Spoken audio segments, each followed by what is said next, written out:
All right, turn your Bibles, please, to 1 Kings 18:22. Let's go. So we're going to do a shortened version. And the title of today's message is A Time to Make a Decision. Ooh. You know, decisions change our life. And bad decisions or no decisions also change our life. As we know, it's funny, I've known people who have named their children Jesus.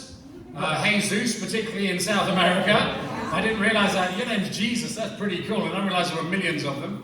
I've even known people to call their children Barabbas. But I've never met anybody who's called their child Pontius Pilate. And the reason is because making no decision can be just as bad as making a bad decision. So we're going to take a look at Elijah in 1 Kings 18, starting in verse 16. And this real moment when he calls people to make a decision. And we'll find in this story, on the opposite side is a guy called King Ahab, who is basically the most wicked king that has ever lived. And to know what sort of bad decisions he made, he married a lady called Jezebel. And to this day, we still use the word Jezebel not to describe a positive woman, but a negative woman. So let's just say he had a habit of making bad decisions. Yeah. But in 1 Kings 18:16 said, so Obadiah went to meet Ahab and told him, and Ahab went to meet Elijah. He's the good guy. When he saw Elijah, he said to him, is that you, you troubler of Israel? It is amazing how people view godly people as troublemakers. Yeah. I think about Jesus. Jesus raised people from the dead, healed people, gave them free picnics, never sinned, and yet people got so ticked off at him, they killed him. Yeah. That shows you how messed up the world is. Yeah. Even when they had, you know, a popularity contest, like, you know, Australian Idol or something. And we go on this side, we have Barabbas, who murders people. Yeah. And on this side, we have Jesus, who gives you free picnics. Who should we choose? And they go, Barabbas! The world is messed up. Yeah. Says, I have not made trouble for Israel, Elijah replied, but you and your father's family have. You have abandoned the Lord's commands and have followed the Baals. Now summon the people from all over Israel to meet me on the Mount Carmel, and bring the 450 prophets of Baal and the 400 prophets of Asherah who eat at Jezebel's table. So Ahab sent word throughout Israel and assembled the prophets on Mount Carmel. Elijah went before the people and said, how long will you waver between two opinions? Right. If the Lord is God, follow him. But if Baal is God, follow him. But the people said nothing. It is amazing how people go, well, do you believe in God? Yes, well then follow him. Ooh, I don't know about that. All right, well then if God doesn't exist, what? You go follow the world. Oh no, because I know there's a God. Well, for goodness sake, make a decision. Yeah. Stop coming to church because you feel guilty. Do something about it. Either deal with your guilt, or actually repent and follow God. God doesn't want you to live a life where you are constantly feeling guilty. He wants you to feel guilt so you repent and deal with your sin. Yeah. But just walking around forget, who wants that? An anxious life. Stop looking at my floppy hat. Okay, carry on. There's just one point. Make a decision. Oh, I'm just conscious of it. Okay. All right. 1 Kings 18:22. Says, then Elijah said to them, I am the only one of the Lord's prophets left, but Baal has 450 prophets. You know what? The majority is never right. It never is. Because the majority of human beings are cowards. And cowards never make great decisions. Because people don't want to upset anybody. It says, get 2 bulls for us. Let Baal prophets choose one for themselves, and let them cut it to pieces, and put it on the wood, but do not set fire to it. I will prepare the other bull and put it on the wood, but not set fire to it. Then you call on the name of your God, and I will call on the name of the Lord. The God who answers by fire, he is God. Then all the people said, what you say is good. Then Elijah said to the prophets of Baal, choose one of the bulls and prepare it first, since there are so many of you. Call on the name of your God, but do not light the fire.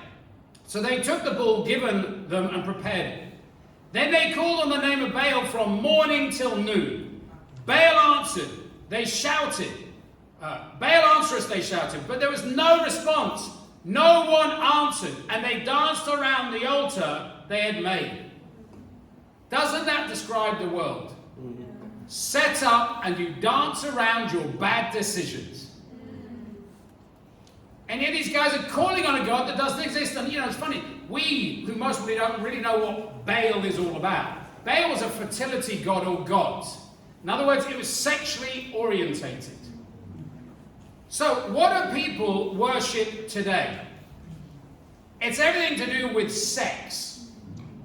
It is pornography, it is the opposite sex, or the desire for a family through sex. Nothing has changed. Nothing has changed. Let's be honest. Any of you that are Christian, you know that if you actually left God, what would there be in the world? Money and sex. Because what else is there? Without God, there actually isn't anything else, apart from following pleasure. But the terrible thing about pleasure is it always leaves you empty. It's the law of diminishing returns. So you see one donut, you go, it's amazing. Twitter will feel this. Like when our ministry came off Samoa, Scotty, he went into Coles. He went, cinnamon donuts are 6 for $2. He said, I didn't want one, I just had to buy one so I had them. But you eat one donut, good. You eat 2 donuts, not bad. 3, I shouldn't be doing that. 4, 5, 6, now you're like, I hate donuts. That's what money is. That's what empty relationships is. That's what sex is. It's just, in the end, you just get empty unless it has love at its core. It says at noon, Elijah began to taunt them. Shout louder, he said, surely he is a god. Perhaps he's in deep in thought, or busy, or traveling. I mean, I just love Elijah's confidence. You know what I mean? All right, let's see if this career of yours is really going to give you all you want. The way we live was a tradition founded by somebody who actually knows that that doesn't work.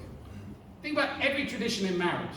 It was created by somebody. I'm British, so I know it's king of all traditions. Walk down the aisle, you do this, and yes, mom, no, mom, and all that. Somebody invented those. They're not right and wrong, they're just a tradition. And then we're forced on these things.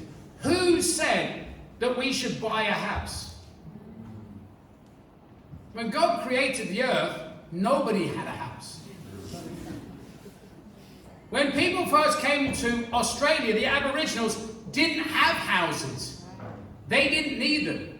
I love doing work in the islands. When you go to Samoa, it's really interesting because a lot of the houses don't have walls. And you know why they don't have walls? Because there's nothing in the house to steal. It's really, really simple. They just have lots of beams and they don't have air conditioning, so the wind comes through. Why would you put a wall on it? And yet the reason we put walls up in our lives is because we have possessions and we don't want to share them. And somebody got us to buy into this lie that the world is great, it will fulfill you. If it fulfilled people, then people will be walking around happy and they're not. It says, so they shouted louder and slashed themselves with swords and spears, as was their custom, until their blood flowed. Midday passed, and they continued their frantic prophesying until the time for the evening sacrifice. But there was no response. No one answered, and no one paid attention. Now, a lot of us read the Bible and go, this is just unrelatable. People running around, dancing, hurting themselves. And yet, isn't that what the world does today? People get drunk, and I used to before as a Christian, and I would hurt myself. I remember falling down one day, coming back from a nightclub, and I hit the curb, and I split my skull from this eye all the way over my head to there. And I was so drunk, they just thought I was drunk. They threw me in my bed, woke up the next morning, fell down the stairs, went to hospital. And they said, you have cracked your skull from here to here. But here's the good news. If you were going to die, you would have died last night. You think about what drugs does. It's just mutilating your body. And because we don't stop at drink and drugs and then down, we now have a society that is willing to encourage 12, 13, 14-year-olds to self-mutilate themselves by changing sex. Castration at the age of 13. And you think that's right? Well, I don't want to upset anybody. We just got to be gender this and gender that. And I don't understand any of it. All I know is it's wrong. It's wrong. And teachers are allowed to go into our schools and ask people, do you feel like a boy or a girl?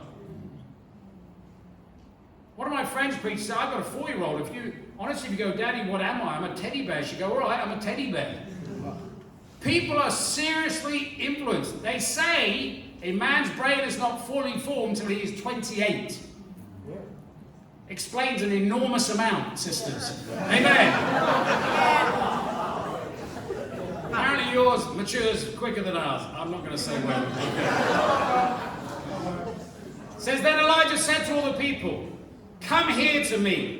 They came to him and he repaired the altar of the Lord, which has been torn down. Elijah took 12 stones, one for each of the tribes of the descendant from Jacob, to whom the word the Lord had come, saying, your name shall be Israel. With the stones he built an altar in the name of the Lord, and he dug a trench around it, large enough to hold 2 seeds of seed. He arranged the wood, cut the bull into pieces, and laid it on the wood. Then he said to them, fill 4 large jars with water and pour it on the offering and the wood. Do it again, he said, and they did it. Do it a 3rd time, he ordered. And they did it a 3rd time. The water ran down around the altar and even filled the trench. At the time of the sacrifice, the prophet Elijah stepped forward and prayed, Lord God of Abraham, Isaac, and Israel, let it be known today that you are the God of Israel, and that I am the servant. You have done all these things at your command. Answer me, Lord, answer me, so these people will know that you, Lord, are God, and that you are turning their hearts back again.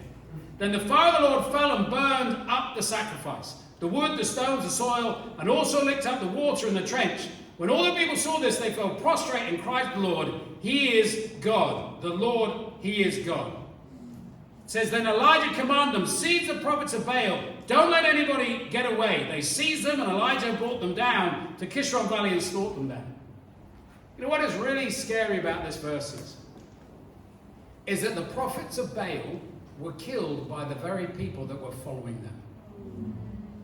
If it's one thing that we do in our society, it's we kill our leaders. It is. See, man wants to blame somebody. I live opposite City University, and I remember when Tony Abbott got out of power. A week later, the students had a rally for the next Prime Minister and went, it's all his fault! I went, the guy's only been in a flat week, give him a chance. But we have pop stars, and while they're coming up, we support them. And then all we do is criticize them. We say, be a football star, and then we put them on a pedestal, and they don't know how to deal with money, and they get caught for this and caught that, and we wonder why. It's amazing. And if you had a good job, and everybody swore they were your friend, and as soon as you left the job, they either never speak to you again, or they slandered you. The world turns on people. The only person that won't turn on you is God. Elijah was asking these people, it is time for you to make a decision. Let me ask you, what is so impressive about the world? Does the world care about you?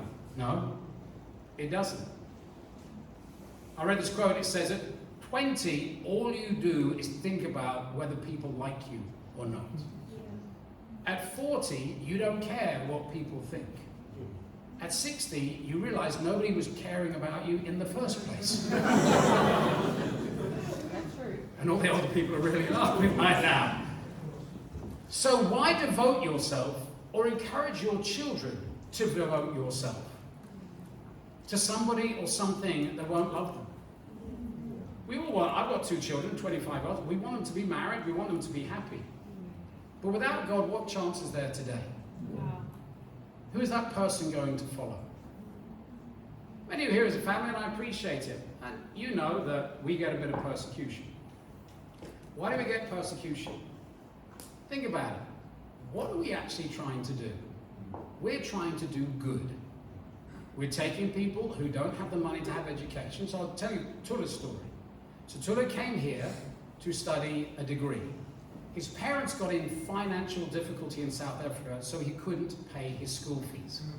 So he now has to go back to South Africa without a degree. And in his culture, going back to South Africa without a degree means he won't get a good job.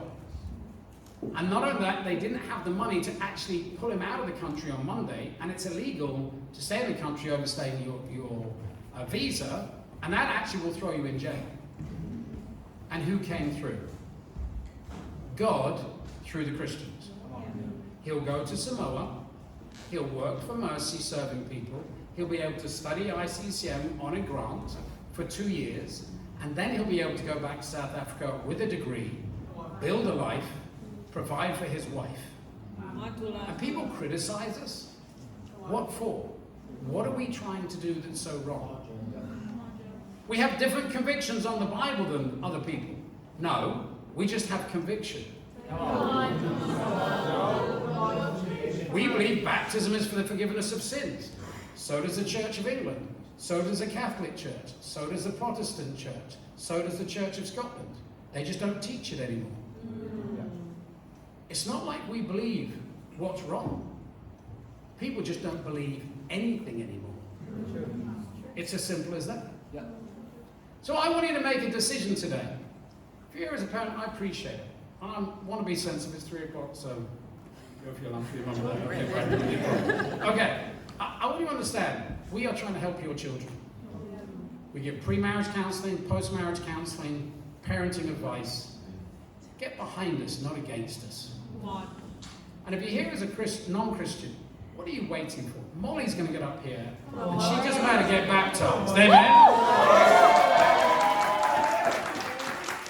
Molly has lived in several countries, visited several churches, but no one's got in there and studied the Bible and said, I want to change your life. If you're here today, make that decision. Study the Bible today. Amen. I give you more.